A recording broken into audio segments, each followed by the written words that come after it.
a need, or do you feel that there's a need to tread carefully around the potential severing of the Port of Darwin lease?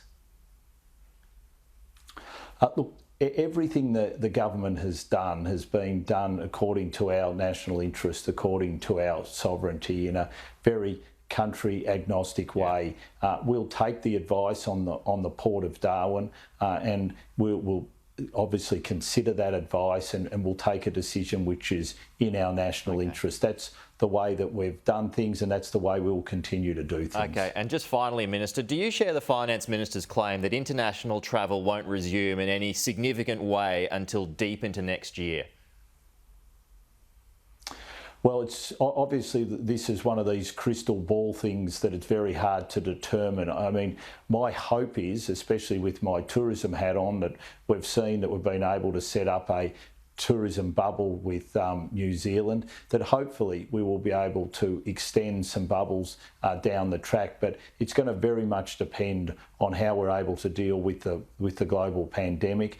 We've seen third waves now in India and on the subcontinent that obviously are very challenging. So we'll have to watch and monitor the situation. So very hard to tell, and we've got to make our best guess when it comes to Treasury analysis for the budget. And I think that we've taken a very cautious but sensible approach in what we've determined when it's most likely that international travel will resume. Okay, and what is that best guess at the moment, in the second half of next year? The best guess would be in the middle to the second half of next year.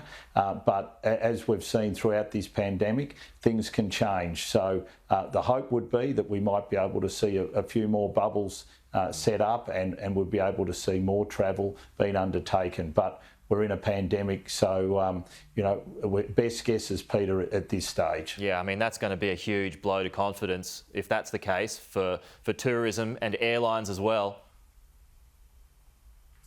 Look, these are challenging times for our tourism and aviation sector. There's no question about that. But one of the really great things has been the strength in domestic tourism and how that has picked up over the past few months, and it's an absolute credit to our tourism industry and to our aviation sector. And we just launched a new round of Tourism Australia ads yesterday, asking Australians to not only holiday here, but holiday here longer and go further, because we want Australians to really start exploring this wonderful nation that we've got and the wonderful attractions that we've got. And the best thing you can do is have a long holiday and travel a long way to have that holiday. It's good for your mental health, it's good for your relationships, and it's good for the 600,000 jobs that are employed in the tourism sector. So that's our key focus at the moment. While we can't travel internationally, is to make sure that all Australians